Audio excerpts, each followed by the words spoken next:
జనాభాలో అగ్రభాగమైన యువతకు దిశానిర్దేశం చేసేందుకై, యువత సమస్యలను చర్చించి పరిష్కారం అన్వేషించేందుకై, యువత అవకాశాలు ఆకాంక్షలను సాధించేందుకై, యువతను సన్మార్గంలో సామూహిక శక్తిగా మార్చేందుకై, సురాజ్య సాధన దిశగా యువతను జాగృతం చేసేందుకై యువపథం యువపథం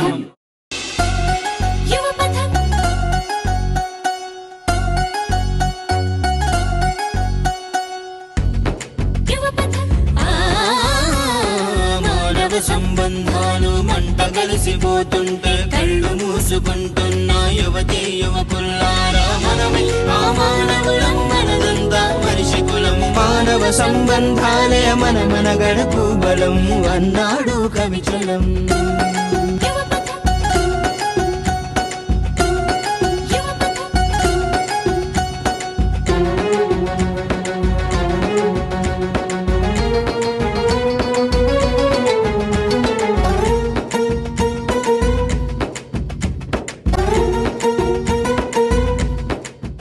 ఈరోజు నేను ఇక్కడికి వచ్చింది యువపథం అనే కార్యక్రమం నిర్వహించడానికి.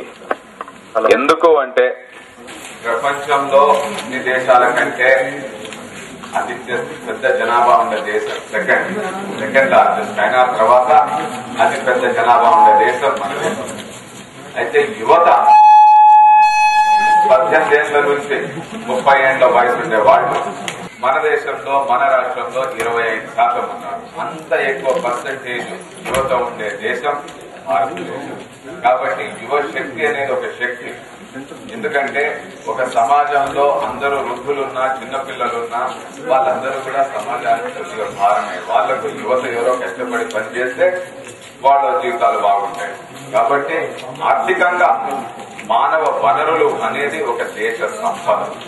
ఆ సంపదను మనం ఒక సదుద్దేశంతో ఒక మంచి మార్గంలో నిలబెట్టి తీసుకెళ్తే ఆ సంపద దేశానికి సంపద అవుతుంది. మీ భవిష్యత్తు కూడా బాగుంటుంది. మీ భవిష్యత్తు మీ చేతుల్లోకి తీసుకోవాలి. ఎందుకంటే వృద్ధులకు పెద్ద భవిష్యత్తు ఉండదు. వాళ్ళ పిల్లల భవిష్యత్తు గురించి, చిన్న పిల్లలు వాళ్ళ భవిష్యత్తు సుదీర్ఘంగా ఉన్నా దాని గురించి ఆలోచించే పరిస్థితుల్లో లేరు. అయితే యువత వాళ్ళ భవిష్యత్తు గురించి ఆలోచించి చాలా నిశ్చయాలు తీసుకోవాల్సిన అవసరం ఉంది. అందుకని ఈ రోజు నేను ఇక్కడికి వచ్చింది మీతోటి నేను సందేశం ఇచ్చేదానికి కాదు. ఎందుకంటే యువతకు కూడా చాలా సమస్యలు ఉంటాయి. సామాజిక సమస్యల మీద పనిచేయడం కూడా మన కర్తవ్యం. దానికోసం ఈ రోజు ఇక్కడికి వచ్చింది రాజకీయాలకు, పార్టీలకు, కులాలకు, మతాలకు, ప్రాంతాలకు అన్నిటికీ అతీతంగా యువత అనే ఒక శక్తిని, యువత అనే ఒక సామాజిక వర్గాన్ని, దాంట్లో ఉన్న సామాజిక సమస్యల మీద చర్చలు జరిపించి మీతో మాట్లాడి మీరు మీ వ్యూస్ చెప్పి మీతోనే డిబేట్ చేయించడానికి వచ్చాను. కాబట్టి మీరందరూ కూడా ఇంట్రెస్ట్ చుట్టూ పాల్గొనాలి. ఎందుకంటే మీ గురించి మాట్లాడుతున్నది ఇక్కడ నేనేదో వచ్చి మీకు స్పీచ్ ఇచ్చే కార్యక్రమం కాదు. ఈ రోజు స్పీకర్లో మొట్టమొదటి స్పీకర్ యువపథానికి కీర్తి, సెకండ్ ఇయర్ బీకామ్.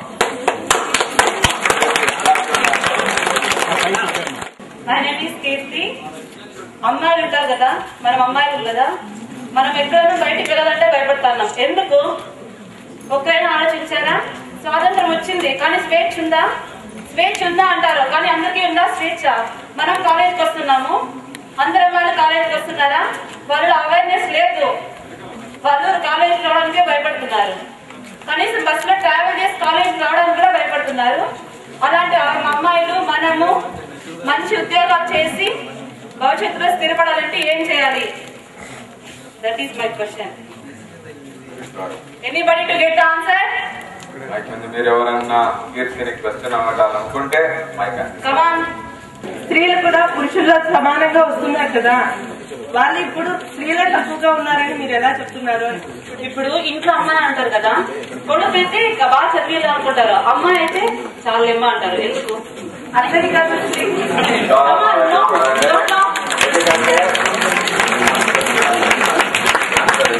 కూడా బాగుంది, ఆన్సర్ కూడా బాగా ఉంది.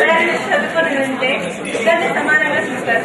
ఒకవేళ వాళ్ళు చెప్పలేదు కదా, వాళ్ళు చదువుకోకుండా ఉంటుంది. లేదంటే మా అమ్మాయి కూడా ఆశలు వాళ్ళు బాగా ఉద్యోగం చేయాలి, నలుగురు తిరగాలని వాళ్ళు ఆశగా ఉంటుంది. అందుకే కదా ఇప్పుడు అమ్మాయిలు కాదు చదువుకోకుండా ముందు నుంచి అమ్మాయిలు చదువుకుంటే ఈ పరిస్థితి వచ్చి నేను బాగు కదా. కానీ అప్పుడు స్త్రీలలో మన ఉద్యోగాలు లేవు కదా, బయటకు వచ్చి అదే కావాలని అదే ఉందా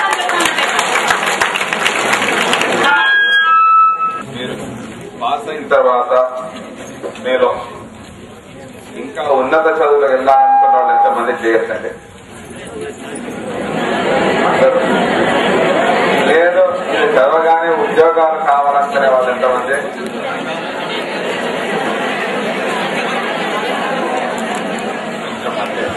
అంటే మీలో ఎక్కువ శాతం ఇంకా చదువుకోవాలనుకునే వాళ్ళు కరెక్టా? మీలో ప్రభుత్వ ఉద్యోగాలు కావాలనే వాళ్ళు ఎంతమంది? కార్పొరేట్ ఉద్యోగాలు కావాలనుకునే వాళ్ళు ఎంతమంది? ప్రభుత్వంలో అన్ని ఉద్యోగాలు ఉన్నాయా? మరి కార్పొరేట్ లో ఉన్నాయా? మరి మీరు చేతులు ఉల్టా వేస్తారు. గవర్నమెంట్ ఉద్యోగం అంటే అందరు చేతులు వేస్తారు. సార్ ఆ అమ్మాయి ఒక క్వశ్చన్ వేసింది, చెప్పండి.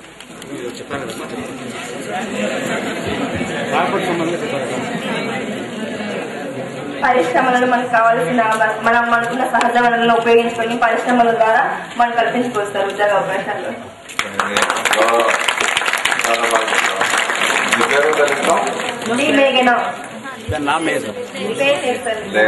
మాట్లాడతారా? రండి, అలాగే మైక్ పట్టుకోలే రండి. మేఘన అలాగే పైకి రండి అమ్మా. మీరు ఇక్కడికి వచ్చి మైక్ తీసుకుంటారు.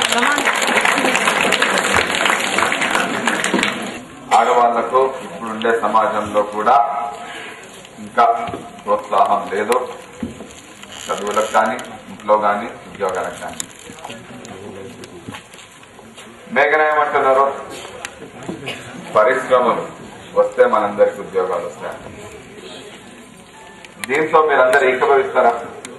పరిశ్రమలు ఉంటేనే మనకు ఉద్యోగాలు వస్తాయంటున్నారు. పరిశ్రమలు లేకుండా మీకు ఉద్యోగాలు వస్తాయా రావా? పరిశ్రమలు లేకుండా వస్తాయి రావు. Planning is main important. Planning ఉంటే ఏమైనా చేయొచ్చు. Perfect planning is most important. మీరు చెప్పండి అమ్మా, పరిశ్రమల సంగతి మొదలుపెట్టింది మీరు అసలు చర్చలో. మీరు ఇక్కడికి వచ్చి ఆగిపోయారు. చెప్పండి, పరిశ్రమలు రావాలంటే ఏం చేయాలి? మనమంతా వ్యవసాయం మీద ఆధారపడిన వాళ్ళు. ఈ మధ్యకాలంలో 2001 సంవత్సరం నుంచి సెజ్ ఉన్నారుగా ప్రత్యేక ఆర్థిక మండళ్లు. ఈ మండళ్ల ద్వారా మనకున్న 75% భారతదేశంలో వ్యవసాయం మీద ఆధారపడిన వాళ్ళు ఇంట్లో ఉన్న వ్యవస్థలో మా కొడుకు చదువుకోవాలి అనే ఉద్దేశంతో తనకున్న కొంత భూమిని కూడా సెజ్ల ద్వారా ఎక్కువ అమౌంట్ పే చేసి సాఫ్ట్వేర్ ఇంజనీర్స్ అని బెంగళూరు అనంతపూర్ పంపిస్తున్నారు అనుకో. అక్కడ ఎన్నేళ్ళు పనిచేస్తాడు, నైపుణ్యం ఎంత ఉంటుంది మనకి, ఆ నైపుణ్యం ద్వారా వాళ్ళ ఇంట్లో వాళ్ళు ఏమనుకుంటారా నా కొడుకు సాఫ్ట్వేర్ ఇంజనీర్ గా పనిచేస్తున్నాడు అనే ఉద్దేశంతో అన్ని డబ్బులు వెచ్చించి అక్కడ పంపిస్తాడు. ఆ పంపించిన వాడు ఎన్ని రోజులు పనిచేస్తాడు, అక్కడ 3 నెలలు 2 నెలలు పనిచేస్తాడు అవసరానికి. తర్వాత వితౌట్ నైపుణ్యం అయిపోయిన తర్వాత మీరు వెళ్ళిపోండి ఇంటికి పంపిస్తాడు. అప్పుడు నాన్న ఉన్న ఆ పొలాన్ని అమ్ముకొని తన కొడుకు పై ఉన్న ఆశలన్నిటికీ తీసుకున్నారు అనమాట. అప్పుడు ఏమైపోతారు, ఈ సెజ్ల ద్వారా తీసుకున్న అమౌంట్ పోయి, అక్కడ పొలము పోయి, వ్యవసాయం పోయి, లాస్ట్కి ఏమైపోతాడు ఆత్మహత్య. రోజు పేపర్లో చూస్తే పేపర్స్ ఆత్మహత్య ఎక్కడ చూసినా రైతు ఆత్మహత్య అంటారు. ఎందుకు అంటున్నారు ఆత్మహత్యని? సెజ్ల ద్వారా అయినా పరిశ్రమలు నెలకొల్పవచ్చు అని మరో ఉద్దేశంతో భూమి పాల్పడుతున్నారు. ఒక్క పాయింట్ చెప్పారు, సెజ్లు వస్తున్నాయి కానీ పరిశ్రమలు రావడం లేదు. ఎందుకు రావట్లేదమ్మా పరిశ్రమలు మీ జిల్లా? మీరు చెప్తారా? మీరు మాట్లాడాలనుకుంటారా? మైక్ ఇప్పుడు ఎక్కువగా బెంగళూరుకి వెళ్తున్నారు, ఎందుకని వెళ్తున్నారు అదే. ఓకే, నేను చెప్తాను. ఆయన క్వశ్చన్, అందరూ వలసలుగా బెంగళూరుకి వెళ్ళిపోతున్నారు ఉద్యోగాల కోసం, ఇక్కడ ఎందుకు చేయడం లేదు ఉద్యోగం అని అడుగుతున్నారు. వ్యవసాయం ఎందుకు చేయడం లేదు? వీళ్ళు ఇక్కడే ఉండి వ్యవసాయం చేసి ఆత్మహత్య చేసుకున్న వాళ్ళు ఎంతమంది ఉన్నారు? ఎంతమంది ఆత్మహత్య చేసుకున్నారు? ఇప్పుడు నేను క్వశ్చన్ అడుగుతున్నా, ఆన్సర్ చెప్పు. ఏం లేదు, ఇప్పుడు నువ్వు అంటున్నావు రైతు ఆత్మహత్యలు చేసుకుంటున్నారు అంటున్నావు. అది కొడుకుని చదివించినందుకే ఆత్మహత్య చేసుకుంటున్నాను. ఎట్లా పంట చేయడం వల్ల కూడా ఆత్మహత్య చేసుకోవచ్చు కదా. క్వశ్చన్ ఎందుకు ఆత్మహత్య చేసుకుంటున్నారు నేను చెప్పింది పంట సరికి పండక ఎంతమంది ఆత్మహత్య చేసుకుంటున్నారు అని question. Okay okay very good. ఈసారి చాలా మంది స్పీకర్ ఇప్పుడు జాబ్లు ఉద్యోగాలు లేదంటున్నారు కదా. ఇప్పుడు నెంబర్ 1 స్థానంలో ఉండేది ఇండియా వ్యవసాయంలో. ఇప్పుడు లాస్ట్ లో ఎందుకుంది? బ్రతుకు తెరువుకి వ్యవసాయం చేస్తా ఉన్నారు, కానీ వ్యవసాయంలో నష్టం రావడం వల్ల వాళ్ళు బెంగళూరుకి ఇట్లా వలసలు పోక తప్పడం లేదు. నష్టం ఎందుకు వస్తుంది? వ్యవసాయం సిన్సియర్ గా చేస్తుంది కదా. నష్టం ఎందుకు వస్తుందంటావా?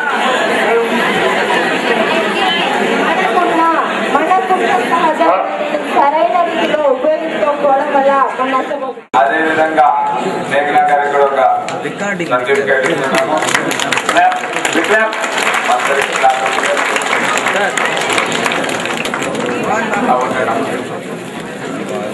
చాలా చక్కగా మాట్లాడినందుకు వీళ్ళకి ఒక బెస్ట్ స్పీకర్ అవార్డు కూడా ఇస్తున్నాము.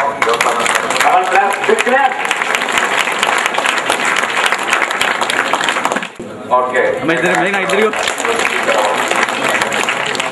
సార్ చెప్పారు యువత ఎందుకు భారతదేశంలో వెనుకబడి ఉంది. ఏ దాని పరంగా చూసినా వెనుకబడి ఉంది. ఎందుకంటే ఐకమత్యం లేదు. మెయిన్ ఫస్ట్ ప్రిఫరెన్స్ ఐకమత్యం. యువత కలిసిమెలిసి పోరాడితే ఎక్కడైనా ఏదైనా సాధించగలం. సరేనా? రాజకీయ పరంగా వెళ్ళినా కూడా, రాజకీయ పరంగా అంటే టోటల్ గా ప్రతి యువకునికి ఒక ఓటు హక్కు కలిగి ఉంటది. ఆ ఓటు హక్కు ఎలా వినియోగించుకోవాలి? మంచి అంటే యువతలకు ఉద్యోగాలు ఇచ్చేవాళ్ళు వాళ్ళని మనము ఉద్దేశించి వాళ్ళు ఎలాంటి వాళ్ళు మనం చేయగలరా, యువతకి మంచి కల్పించగలరా అనేది మనం ఉద్దేశం పెట్టుకొని వాళ్ళకు ఓటు వేసి ఐకమత్యంగా పోరాడితే ఈ రాజకీయ పరంగా కానీ ఏదాని పరంగా చూసినా యువతని మనం యువతగా ఉద్దేశించగలమా. అలాగే ఇంకా ఫస్ట్ నేను వచ్చేసి డిగ్రీ 3rd year చదువుతున్నాను, BSc కంప్యూటర్స్. నేను ఇంటర్ చదివే టైంలో అప్పుడు ఏమన్నారంటే ఇంటర్ కంప్యూటర్ శిక్షణ ఉంటే బాగా జాబ్లు వస్తాయి అవి ఇవి అన్నారనమాట. నాకు కూడా కంప్యూటర్ మీద చాలా అవగాహన ఉంది, కానీ ఏం చేయాలి? స్కిల్స్ బట్టి ఇక్కడ స్కిల్స్ బట్టి జాబ్లు ఇవ్వట్లేదు, డబ్బుకు ప్రిఫరెన్స్ ఇస్తున్నారు. ఎందుకంటే మనం ఎక్కడైనా ఏ దేశానికి వెళ్ళినా ఎక్కడికన్నా లేదు. ఫస్ట్ ఇప్పుడు ఈరోజు నువ్వు ఇంటర్వ్యూలో సెలెక్ట్ అయ్యావు, అపాయింట్మెంట్ లెటర్ ఇస్తాడు. ఓకే, ఇంటికి తీసుకొని వెళ్తావు, ఈరోజు పోతావు, రేపు పొద్దున్నే వస్తావు అపాయింట్మెంట్ లెటర్ తీసుకొని. కానీ ఆ పార్టీ అంత లోపల ఎవడైనా డబ్బు ఉండేవాడు పోయేసి నీ జాబ్ కొనేసి ఉంటాడు. అక్కడ డబ్బు ప్రిఫరెన్స్ ఇస్తున్నారు. సో మన డబ్బు కాదు, స్కిల్స్ ఫస్ట్. ఎక్కడికి వెళ్ళినా ఏ ఇంటర్వ్యూకి వెళ్ళినా కూడా మన స్కిల్స్ మనం ఇంప్రూవ్ చేసుకుని మన టాలెంట్ మనం బయట పెట్టుకుంటే ఆ టాలెంట్ ప్రకారంగా జాబ్ ఇవ్వాల్సిందిగా కల్పించాలని కోరుతున్నాను. అలాగే ఇంకా ఈ పెనుగొండ పట్టణంలో చూస్తే చాలా వరకు అప్పుడు లాస్ట్ ఇయర్ బిఫోర్ చాలా ఇయర్స్ ఫ్యాక్టరీలు ఉండేవి 3 or 4. బట్ ఇప్పుడు ఫ్యాక్టరీలు అయితే లేవు. ఆ ఫ్యాక్టరీలు లేకపోవడం వల్ల రోడ్డు మీద పడి చాలా మంది అంటే పట్టుకుంటూ చేతి పట్టుకొని బెంగళూరు అట్లా వెళ్ళిపోతున్నారు. ఇట్లా ఎందుకు వెళ్తున్నారు? ఇక్కడ ఏది కనీస వ్యవసాయం ఏది లేక కదా. అలాంటిది ఏదైనా కల్పించి ఇక్కడ ప్రజల్లో వాళ్ళ మీద వాళ్ళ నిలబడగల స్వయం కృషి చేయగలరన్న నమ్మకం కలిగించి వాళ్ళకి ఇంకా ఉద్దేశించి మంచి ఏదైనా ఫ్యాక్టరీ లాంటిది పెట్టి వాళ్ళకి ఉపాధి కల్పించవలసిందిగా కోరుతున్నాను.